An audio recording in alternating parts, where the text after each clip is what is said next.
Okay, so our next speaker is Dr. Clare Mitchell, and Dr. Mitchell is a developmental pediatrician. She is an associate professor at the Schulich School of Medicine and Dentistry at Western and the head of the Division of Developmental Paediatrics. Her main clinical duties are at the Child and Parent Resource Institute, CPRI, where she does consultation assessments of children and adolescents with developmental delay and/or mental health problems as part of a multidisciplinary team. She has a particular interest in Tourette's syndrome, fetal alcohol spectrum disorder, assessment of children with social deficits, and global health. Dr. Mitchell is also a medical director of the Canada-Guyana Outreach, CanGo, and she has joined this interdisciplinary team on medical missions to Guyana annually since September of 2014. Dr. Mitchell's talk is entitled Fetal Alcohol Spectrum Disorder Beyond Diagnosis. Thank you. Okay. Thank you, everybody. Sorry for the delay. So a number of you have heard me talk about fetal alcohol spectrum disorder around diagnosis. So today, I thought I would just talk a little bit more about what to do after a diagnosis. And I have no disclosures to state. I do work for CPRI. And there we go. And so my objectives really are to explore the benefits of obtaining a diagnosis and then to move on and talk about the treatment options and outcomes. And as many of you know, fetal alcohol spectrum disorder is a diagnosis that we make based on identifying deficits in various brain domains. But what I want to focus on is really how to harness the strengths that individuals with FASD have. And once we've made a diagnosis and identified those deficits, we really want to move on to identify the strengths and to come up with some strategies that are helpful. And I'll try to show you some of the evidence for that. I want to talk a little bit briefly just about building capacity, and then I'll share with you some resources. So the handouts that are shared, one is just a document that I put together and I often share with families or anyone else who is living or working with someone with FASD, and then just some key resources that I find helpful. I've also put together a fairly complex slide about non-pharmacologic treatment of FASD. So it's a summary slide, and I'll be talking about that today. And then lastly, a link to Fasd, who has posted the top papers of 2020. So some of those I'll be talking about today, but if you want to be up to date, that's a nice list. And of course, CanFASD is a great place to get additional information about FASD, additional training if you'd like to have some. So just briefly, alcohol use during pregnancy is common. About 60% of women who are of childbearing age will consume alcohol, and worldwide, about 10% of pregnancies have some alcohol exposure during the pregnancy. The prevalence varies from country to country. In Canada, it's around 20%, but there are obviously other countries where it's higher. South Africa, Russia, Italy are a couple of places where the exposure is prevalence is much higher. So this is a common problem. Not every child who's exposed to alcohol is going to have fetal alcohol spectrum disorder, but there's no way of predicting ahead of time which fetus is going to be susceptible. And the prenatal alcohol exposure leads to a brain problem. So in essence, and to summarize, there are simply less neurons if the brain is affected. There are less connections between those neurons, and there's some problems of neuronal migration. So some of the neurons end up in a different place than they were supposed to go to at the beginning. And when children with FASD present to clinicians, they present as a complex neurodevelopmental disorder. So unlike a child, for example, who might present with ADHD type symptoms, often the cluster of symptoms they have all relate to those domains of hyperactivity, inattention, distractibility. Whereas kids with FASD or adults present with a confusing array of symptoms. They often get a diagnosis of ADHD, but there's a sense that there is more going on. And of course, FASD is not the only diagnosis that presents this way. So Tourette syndrome, what I call ADHD plus, so kids with ADHD and anxiety or other mental health problems, perhaps a learning disability as well, present as complex neurodevelopmental disorders. And in some children, the problem is that they have a misdiagnosis. So they've received a diagnosis of autism spectrum disorder, but in fact, they have FASD. In other children, they may have received one of these other complex neurodevelopmental disorder diagnoses, and in fact, they also have FASD. So they have some comorbidity. And I think that's an important piece. It's not that FASD is always a standalone. There is a high degree of comorbidity. And so these kids are presenting to everyone who is attending today. So although they may not come with a diagnosis of FASD, we all see these kids in our clinics that are presenting with some of these complex difficulties. And then to make a diagnosis, we have to confirm the exposure to alcohol. So that is done by either a history of prenatal alcohol exposure in terms of the pregnancy history, or by the presence of facial features, which, as many of you know, is a thin upper lip, a flat philtrum, and short palpebral fissures. But perhaps the most important thing to know from this slide is that most individuals with FASD do not have these diagnostic facial features. So the alcohol exposure did not occur right at the time when the face was developing. And so the face is not affected, but of course the brain develops throughout pregnancy. And so it can affect the neurons, as I've explained.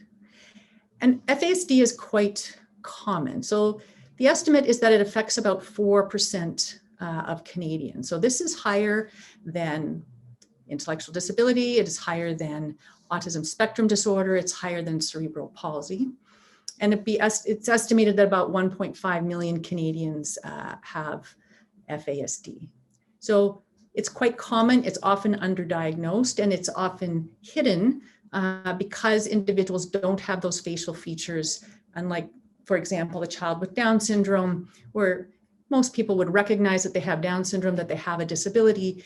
For people with FASD, most of the time people do not recognize that they have a disability, especially on brief encounter. So once there's some alcohol exposure confirmed, then the next step is to assess 10 different brain domains. And we're looking for at least 3, most have more, significant deficits in brain domains. And by significant deficit, as Dr. Frid mentioned, we're talking about more than 2 standard deviations below the mean on a standardized type test. So not just a mild delay in language, but a significant delay in language, for example. So I think the question maybe is, why make a diagnosis? It's expensive, it's complex. There are other diagnoses that might capture that complex neurodevelopmental disorder.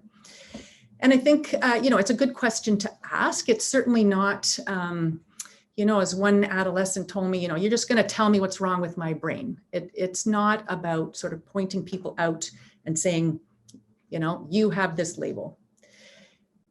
And it's certainly not about blame. And I think, that is an important piece, especially when gathering that prenatal history. It has to be done with sensitivity. This is not a mother's fault. This is not anybody's fault. And there's no one to blame here. It's really about understanding that individual. But it is important to have consent when we're assessing for FASD, and to be careful how we approach the questions. Because really making the diagnosis is to gain a better understanding for that individual about their own strengths and weaknesses, and then hopefully to reset expectations to something where they can be successful. And many people with FASD, because of their strengths, are often very chatty, very personable people. They like to fit in, and I'm generalizing here a little bit, but because of that, they can kind of pass for being very competent when in fact there's a lot of underlying deficits. And when they hit those deficits, then they run into difficulties and are seen as non-compliant or oppositional. So, one of the reasons for making the diagnosis is really to set those expectations so that the individual knows about themselves and others can set the right kinds of sort of just right challenges. We also know that for individuals with FASD, if the diagnosis is early, under 6 years, they do better. And that is based on early research, but it's really withstood the test of time. And I think it's very similar to other disabilities that we might talk about. It also provides a mechanism for entry into intervention, support, a proactive approach. And because many people with FASD have a normal IQ, some of the other sort of entries into intervention are not going to be suitable for them. So if they need to have an intellectual disability, for example, for a certain service, many people with FASD are not going to meet that criteria. So having the diagnosis, identifying them with a disability helps get the services in place. And it's particularly important at a number of key transitions. So entry into school, entry into high school, and that transition to adulthood. And for FASD in particular, because one of the common deficits is executive function, so planning, judgment, making important decisions, we're not really expecting that from anybody until, getting into adolescence, and certainly once they get into adulthood. And often the deficits in those areas really don't show up until individuals are trying to do that on their own. And then there's some evidence that early diagnosis decreases the cost that's associated with FASD. And there's a variety of people who look at sort of health economics and estimate 1.8 billion annually is spent related to FASD. And that's broadly including education and things like that. Some people estimate it to be even higher.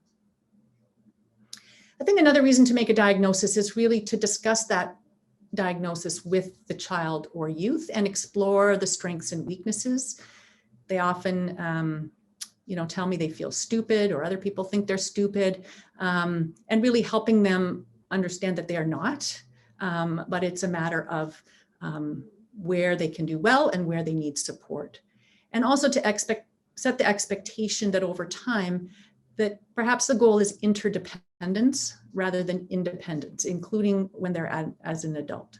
And so trying to gather around that group of people that they can depend on and trust to help them with some of the important decisions, so that, if impulsivity or problems of executive function are interfering with their ability to make good decisions, they have that support group. So when we've made the diagnosis, what are the treatment options? I think families really want effective strategies. They want them to be easily accessible. There's a lot going on, and many of these families are very complex. Many children are not living with their biologic parents. Many children who are living with their biologic parents have a complex family, and so on. I think it's one of the most interesting things about this diagnosis to me is just the variety of circumstances that this diagnosis comes up, and certainly it crosses all socioeconomic groups. And, a number of families that I've been seeing recently are, middle-class families whose mothers were on birth control, and the pregnancy was just diagnosed late. They continued, as 60% of women do in Canada, continuing their usual lifestyle, but it included alcohol, especially, if they were young and attending university and so on. So whatever the circumstance, the strategies need to be accessible. And my opinion is it's best if these are integrated with current services. So if we think back to the numbers, 4%, we can't treat 4% of people in highly specialized places. Certainly there's a role for that, but most people are going to be treated in current services that we have in Ontario and across Canada. And of course, because the alcohol is going to affect each child differently depending on when the brain is exposed, the services have to be adapted for that individual, and then as well as the family needs. So I think there's a lot of things that can help people and families living with FASD, but I've tried to break it down into sort of 3 areas that I think can be strengthened. So the first is understanding the problem of FASD, kind of switching a framework. The second is building relationships. And the third is building skills. Of course, crisis intervention is always going to be needed, as we work on on the understanding the relationships and skills. And I'm just going to talk about each of these and just touch on the evidence for each of them. So in terms of strengthening the understanding, that is really helping the family and child understand those specific neurobehavioral strengths and weaknesses I've just talked about that have occurred because of that prenatal alcohol exposure and other things that have gone on in their life and other diagnoses they might have. And it's particularly important for people with FASD because the deficits are often hidden. So I have patients who go to school, they sit down, they get out their notebook, they write, they get out a laptop, they type. They may look like they're working. And in fact, when we actually look at the work, they're doing very little. So they're imitating what everyone else is doing, but they're just really not getting to the core of the work, often because there are some learning disabilities there. And then I have another group of patients who are highly disruptive, who are very obvious to everyone they're having difficulty, and strengths in those kids are often overlooked. So, I have a number of patients who are quite excellent athletes, but, nobody is really noticing that because all they see is the child is able to run very fast out of the room, down the hall. And during COVID, that is a particular problem. So finding those deficits that we aren't maybe seen at a quick glance and identifying strengths is a key part of the understanding. And in addition, of course, alcohol, if there is during pregnancy, so all the other organs are developing as well. Really think about hearing and vision. There are many reasons why a child may not have had a good physical assessment if they have had prenatal alcohol exposure. So just making sure that they are healthy and there's no other system involved is an important part of the treatment.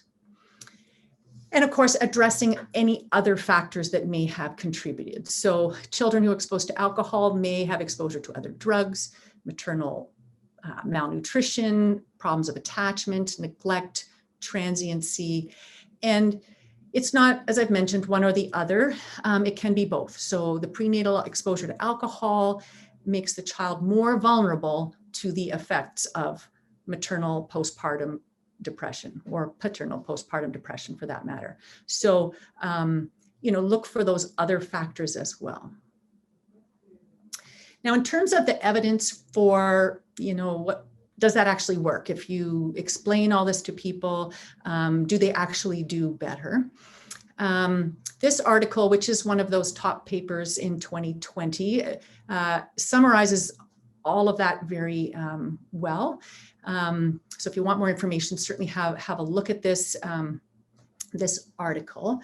But one article that was published fairly recently by Christy Petrenko, who's from Rochester, in the last couple of years, just had a look at if we explain all this to families, do they actually do better? And they had a program called Families on Track Intervention Pilot.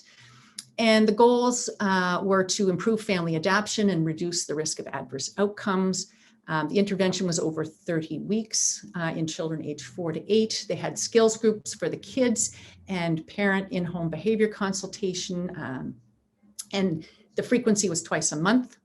And the outcome, they found that the caregivers reported better child self-regulation. And those gains persisted at 6 months, although the rate of improvement was not as good as it was at the initial assessment. So we're expecting some improvement because kids are getting older, so that decelerated. There was an increase in the caregiver FASD knowledge and ability to advocate, and the caregivers were highly satisfied with the intervention group.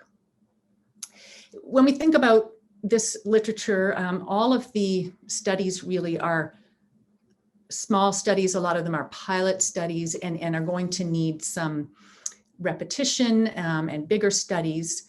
But I think, this type of study does show that helping families understand what's going on with their child, providing them some strategies, does improve certain aspects of the child's self-regulation. Even if the caregiver feels that it's better, I think that is an improvement, whether the child is in fact better or not.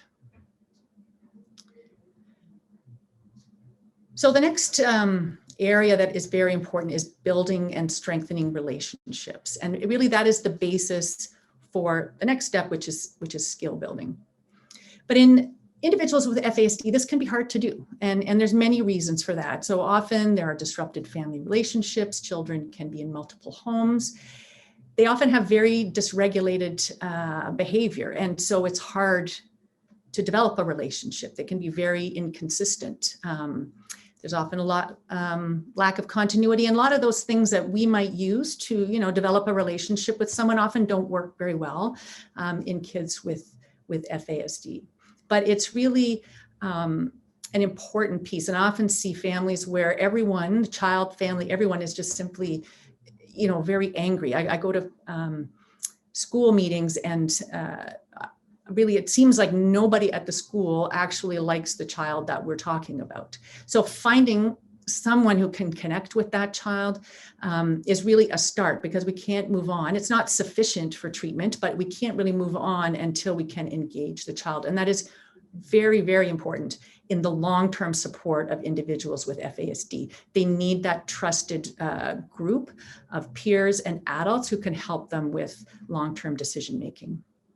And one way that I find is helpful in just starting off with some of the kids, and especially adolescents, is really just exploring those strengths and interests.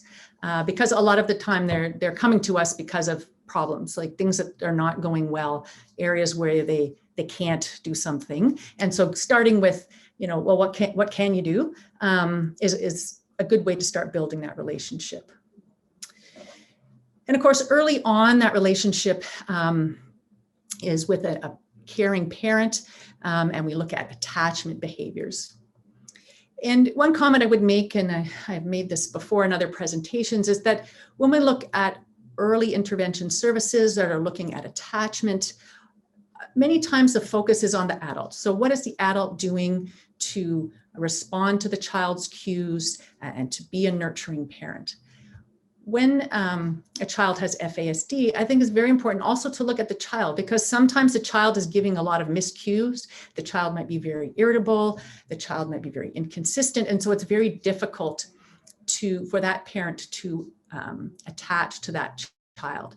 And many parents of kids with FASD feel guilty. They feel like they're just, something must be wrong with them, because they're doing all the strategies that everyone has told them to do in various, courses, including things that focus on attachment, and it's just not working. So sometimes it's because the child is hard to attach to. And so, even at a young age, trying to teach some of those self-regulation skills is important. So Dr. Anna Hanlon-Dearman from Winnipeg did a study looking at children with a diagnosis of FASD and treatment for attachment. And they used the circle of security intervention over a period of 9 months, which was 36 sessions.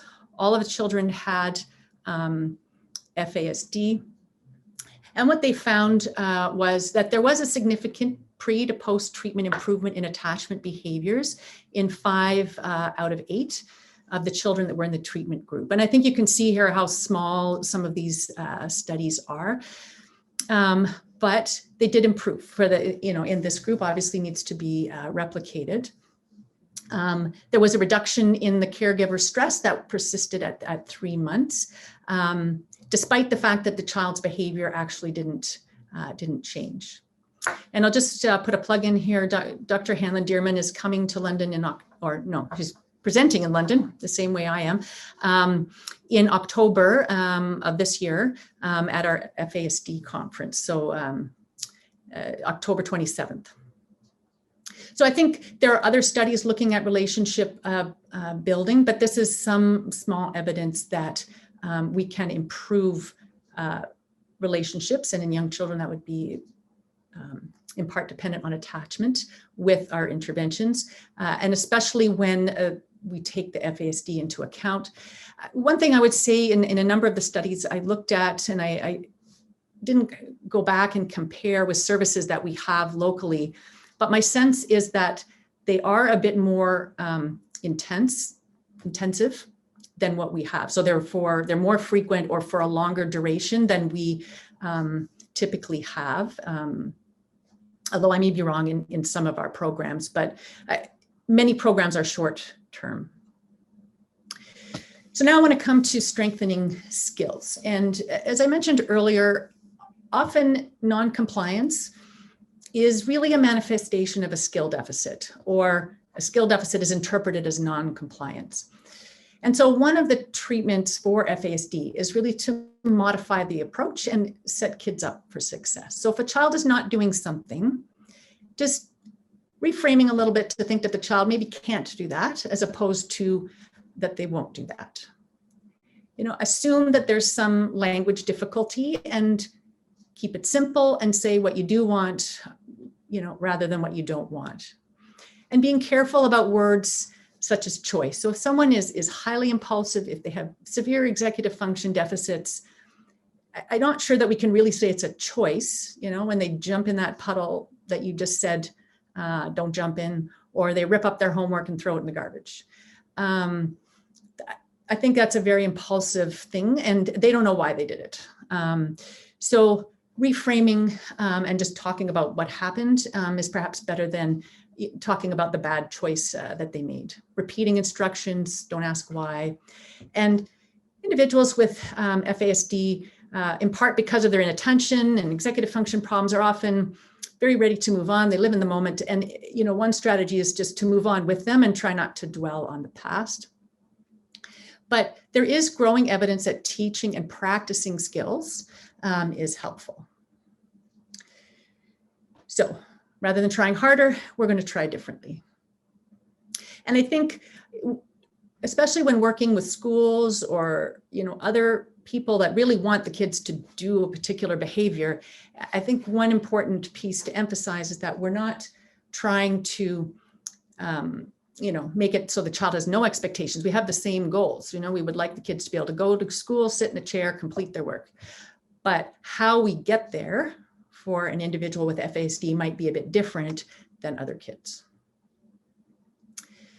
So I'm just going to talk now a little bit about my sort of approach to strengthening those skills. It starts with that interdisciplinary assessment. Typically, and it's best if that assessment includes a physician, a psychologist, and usually speech and language pathologist and OT. And you really want to get that unique profile for that individual. Where are those strengths? Where can we start, you know, having that child be successful? Where are the weaknesses? And as clinicians, you know, one of the things we can really help families with is identifying priorities. So, you know, often we find many, many deficits, lots of problems, but getting them in an order so we can start with number one and kind of work our way through is something as clinicians we do every day. And I think that's something we can help families with. So things like aggression, sleep, I put those at the top. If the child's not sleeping, nobody's sleeping. You know, aggression is a barrier to lots of opportunities. We can't enroll a child in therapeutic recreation if they are hitting people. So, you know, starting with what are the most important pieces of causing the dysfunction is the where to start. And then there is universal support. So we want to provide that education to everyone. We want to give some individual and family support. And there are FASD support groups. I'll show you the link at the end to the one in London. There are FASD coordinators. We want that for everyone. And just a comment that to have an FASD coordinator, you do not need to have a diagnosis of FASD, just some sense that there may have been some prenatal alcohol exposure. So it's very broad. Addressing sleep, good nutrition, exercise is good for everybody, especially those with FASD, and then helping family get some financial supports if you can, so that they can start working on some of the extra things. And there are other interventions that would be universal, not specific for FASD, but are quite important. So things, especially as individuals get to be adult, housing, social supports, things like that, job support are really helpful in success. And then, you know, my approach is to kind of have a look at the presenting concern and try to figure out what brain domain might be behind that. So for example, if the child's presenting with disruptive behavior, often the brain domain that is leading to that problem, that observed behavior is a problem of attention and impulsivity or executive function. Obviously, anxiety, depression, OCD type concerns are problems of affect. School problems, certainly attention can affect that, but also think about academics, cognition, and memory. So some children have normal cognition, some specific deficits in academics, or even just specific problems with memory, and so on. So clumsiness, motor skills, school problems and behavior problems. Often one of the brain domains affected there can be language. And especially as the kids get older, we start to use more complicated language. And that's the part of language that kids with FASD and adults have problems with, and adaptive behavior. And, there's reasons why that might be low, but it certainly is a barrier to participating in school activity, recreational activities, and so on. And so we can then think about potential treatment. So, for example, if the brain domain we think is affected is attention and executive function, then some of that FASD-informed parent behavior training can be helpful. Self-regulation training can be helpful. Social skills training.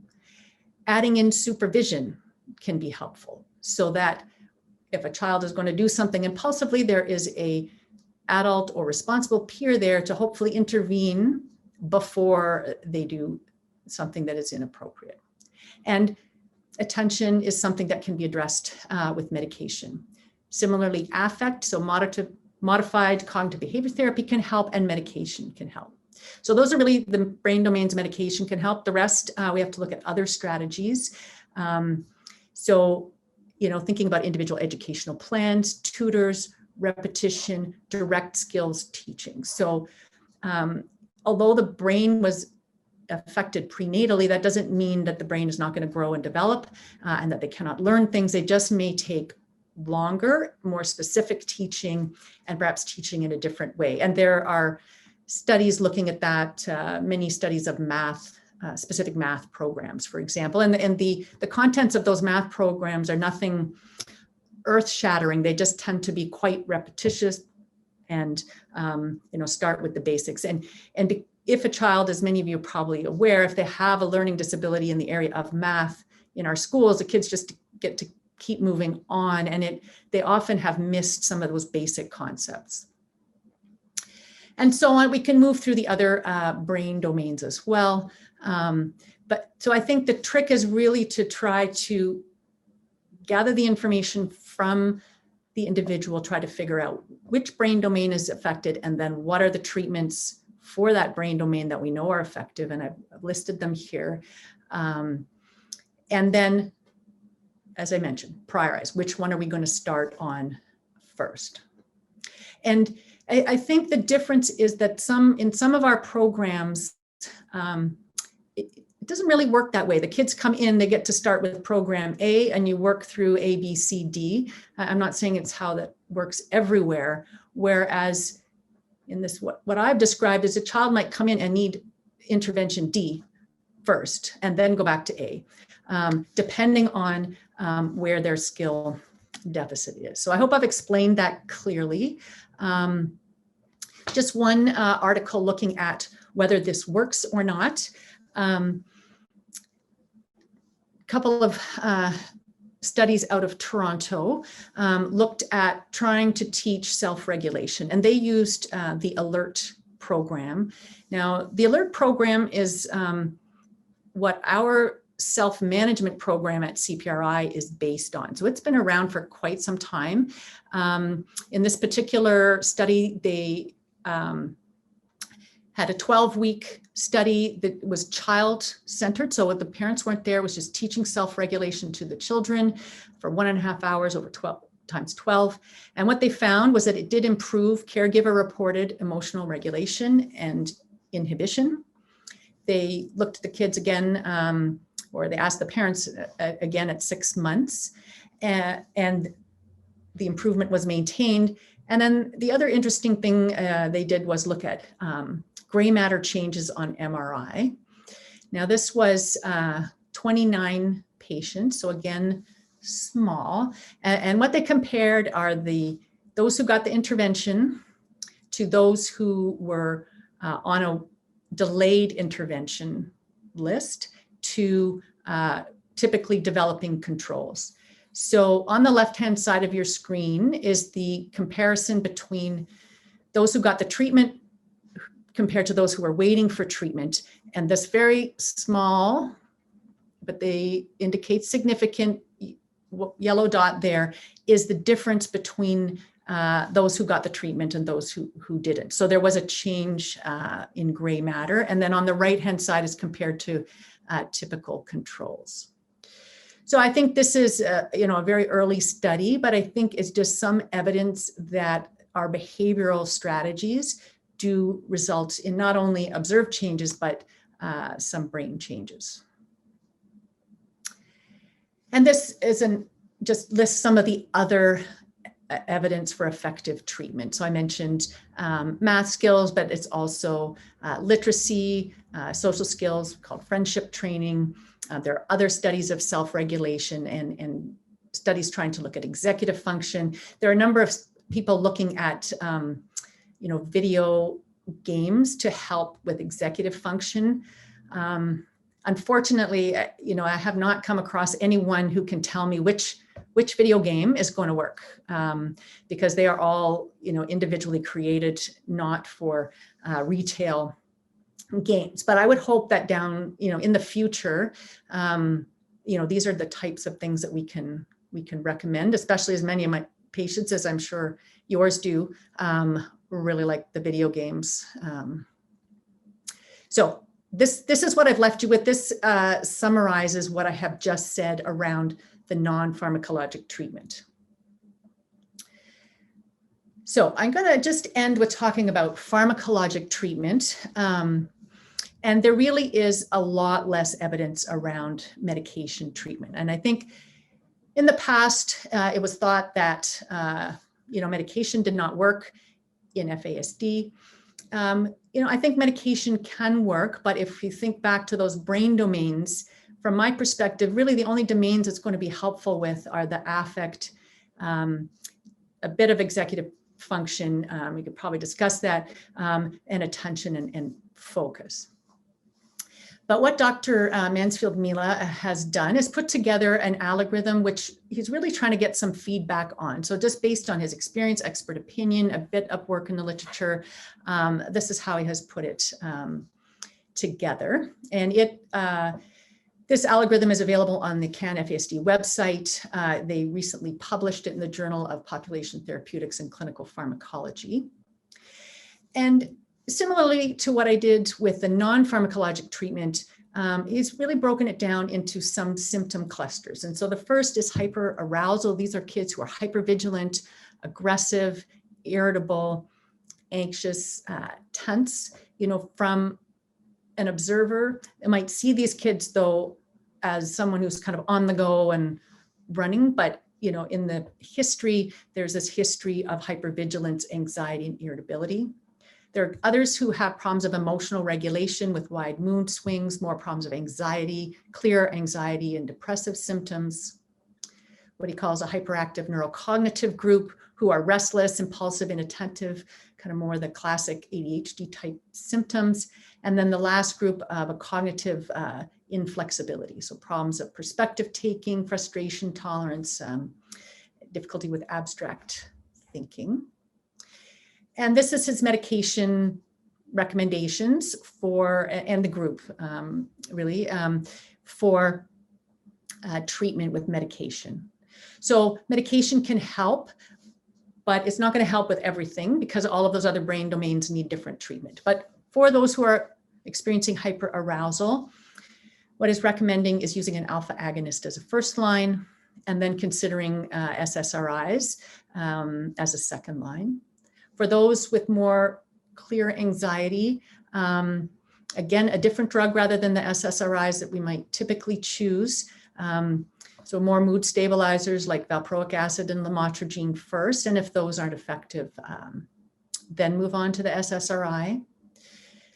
For the hyperactive neurocognitive, considering a stimulant would be first line. They recommend amphetamine, but I have to say the study that's based on is about 20 children. So I don't know that realistically it makes a huge difference whether you would choose methylphenidate or an amphetamine. But whichever you choose first, if that doesn't work, you would move on to the other, and then non-stimulant treatments for ADHD. And then atypical antipsychotics for that cognitive inflexibility. And his recommendation is that this should not be done without a psychiatry consultation.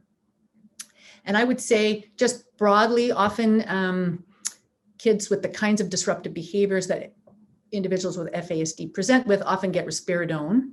And so I think part of this is to try to help really think through which symptom cluster is really behind the disruptive behavior and try to have a bit more of a targeted approach.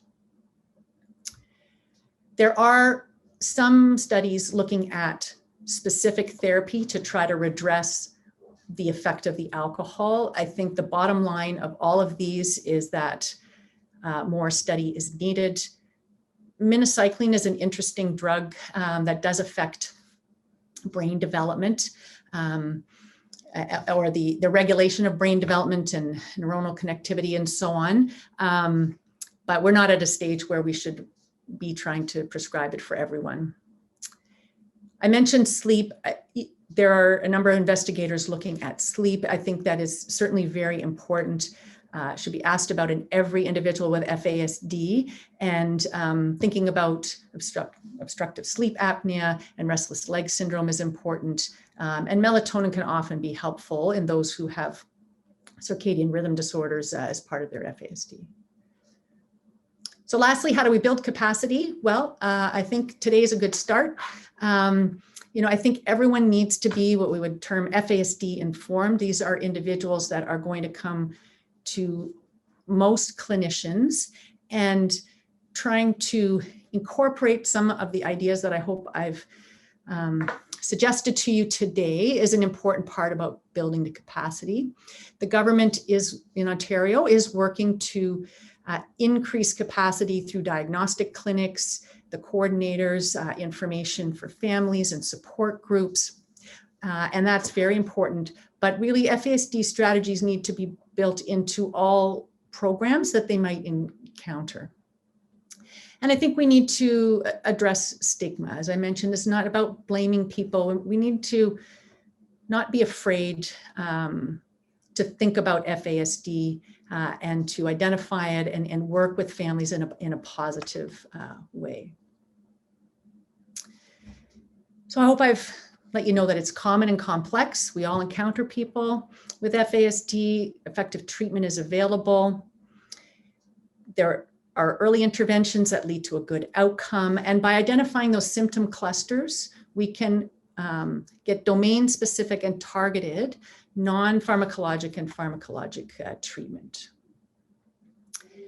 And just to end up, there is an FASD website that the Ontario government is supporting. So if you want more information, this is your go-to. It is kept updated. And the handout, as I mentioned, has some general information that you can look at or hand out to families. Strategies, Not Solutions is a good list of recommendations for families. Support groups. There's a caregiver guide that's very well organized for families who've just received a diagnosis, and then how to talk with children about it.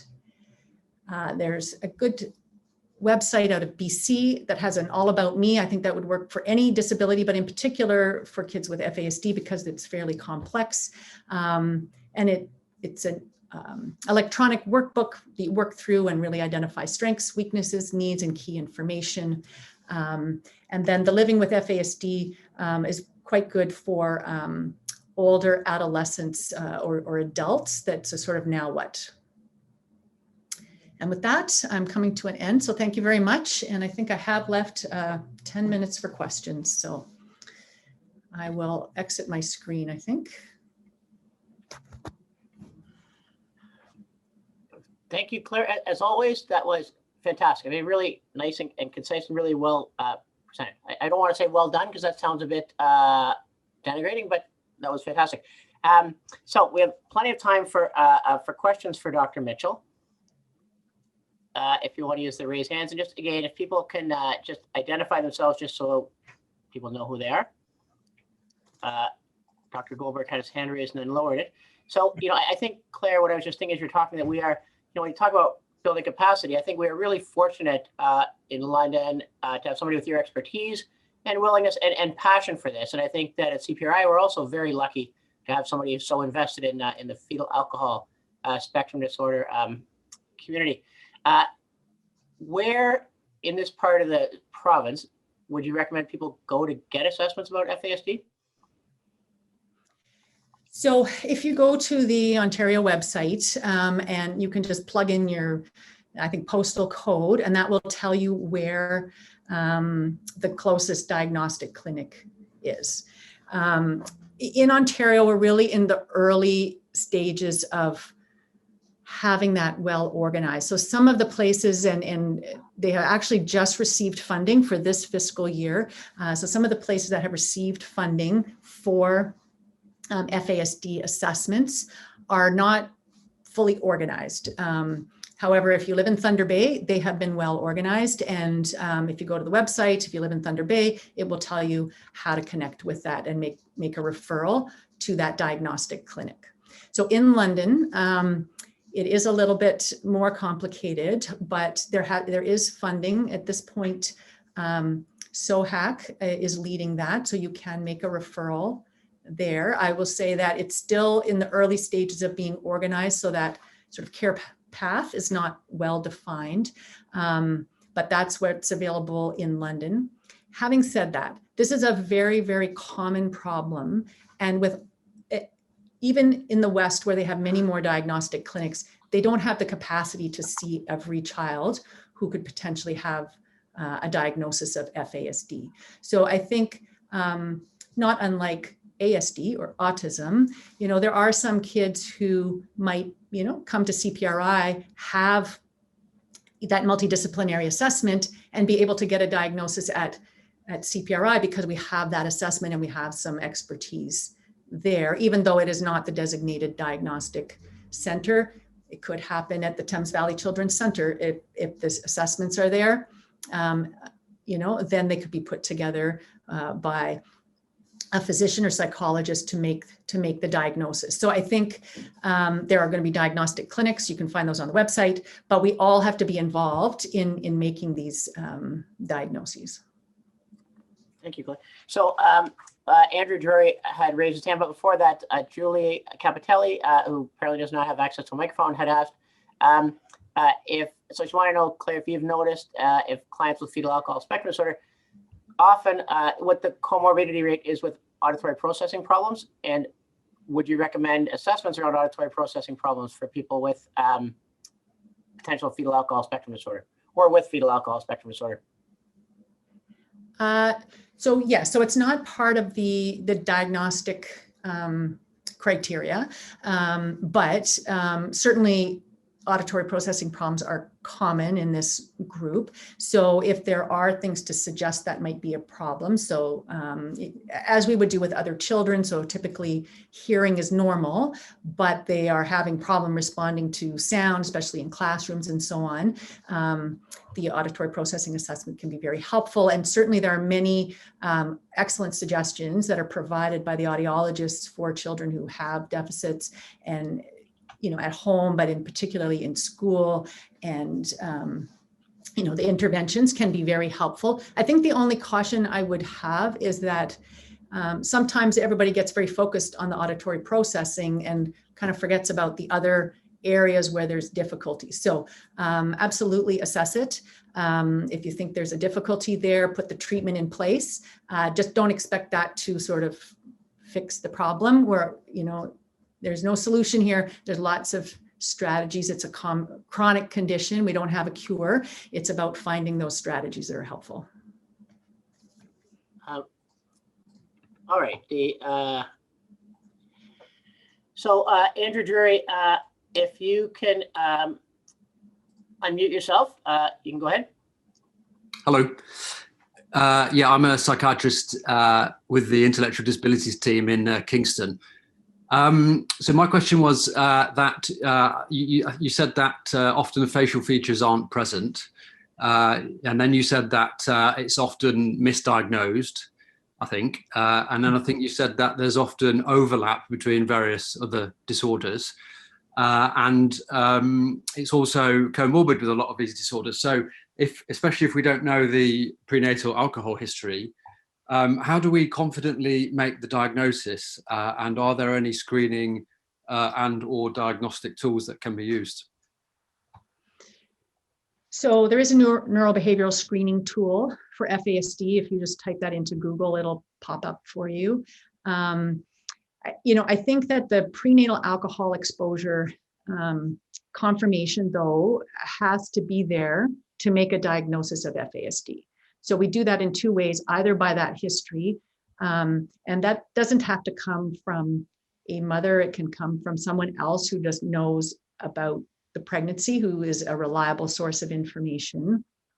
Or if there's suspected alcohol exposure and the three facial features are present, then the facial features confirm the alcohol exposure and you can proceed. But if you don't have the facial features, which is the most common scenario, and you can't confirm that there was alcohol exposure, and it kind of looks like it to you, my approach is to say exactly that to the family. Like, this is what it looks like to me.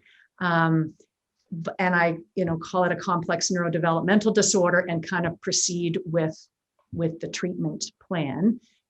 And one of the positive things, at least in Ontario, is people like the FASD coordinators, the FASD support groups, and so on, are available if there's some suspicion. You don't have to have it confirmed.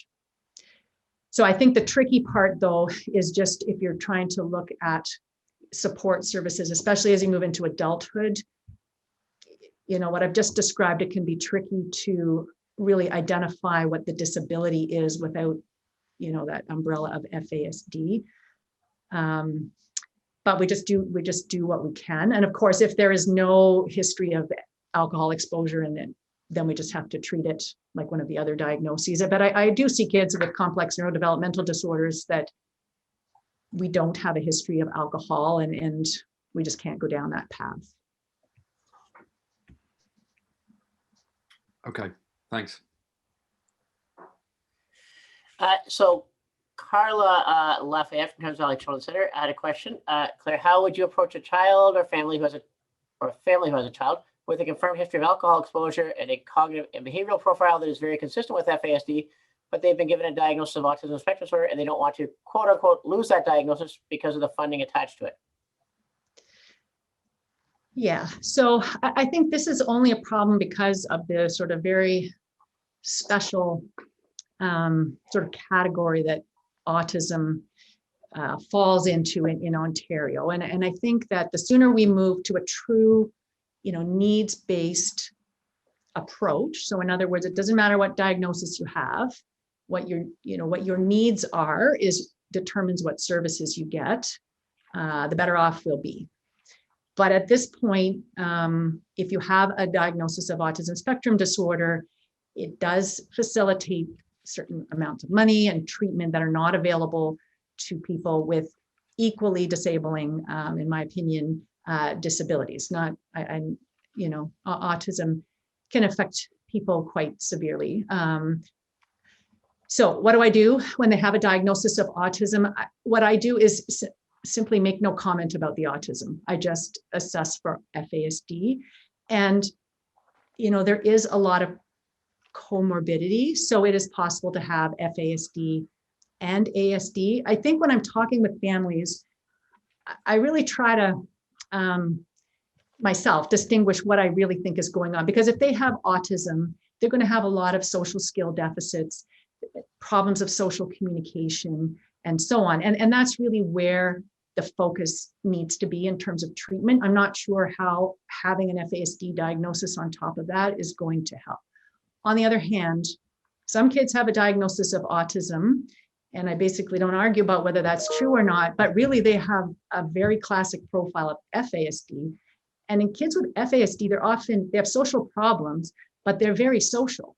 So they're great if you put them you know, in a situation like, I don't know, a booth at a conference, like they will chat with everybody, they laugh with you, they like their jokes, they're very polite, you know, and that individual doesn't really need training in social communication. They need training usually in other kinds of problems like impulse control, self-regulation, and an understanding by other people that even though they're chit-chatting with you and saying, yeah, and answering all sorts of questions, they may not really have a good understanding. So I try to direct people to the service I think is going to be most helpful for them. And I usually just have a discussion with the family about that. And if I think it's FASD, I tell them and I send them in that direction, and I just kind of stay neutral on the diagnosis of ASD, because I really don't want to be in the position of having people, you know, lose services for sure. I think that's an excellent point, Claire, and very, very radical of you to suggest that people should receive the treatment that they actually need. That's quite an idea. Dr. Goldberg also had a question about family coordinators in London. So you had mentioned SOHAC. Would that be the people, if people are looking for sort of a service coordinator or something, would SOHAC be the people to go to for that as well? So the service coordinators in London are through CSCN. But that's including fetal alcohol spectrum disorder. So that's just broadly? No, there's a special FASD service coordinators through CSCN. So when the government funded the service coordinators, they tried to use agencies that were already running, so they didn't have to set up something so new. So in London, it's CSCN. So it is a little bit confusing, but you just call CSCN and ask for an FASD coordinator. And those coordinators do not have anything else to do with CSCN. And for referral to SOHAC, does that have to go through CSCN also? Yes. So it's not, the path is not 100% clear, but that is the plan, that it would go through CSCN, through the FASD coordinators to gather information and so on. And then SOHAC is coordinating the actual assessment.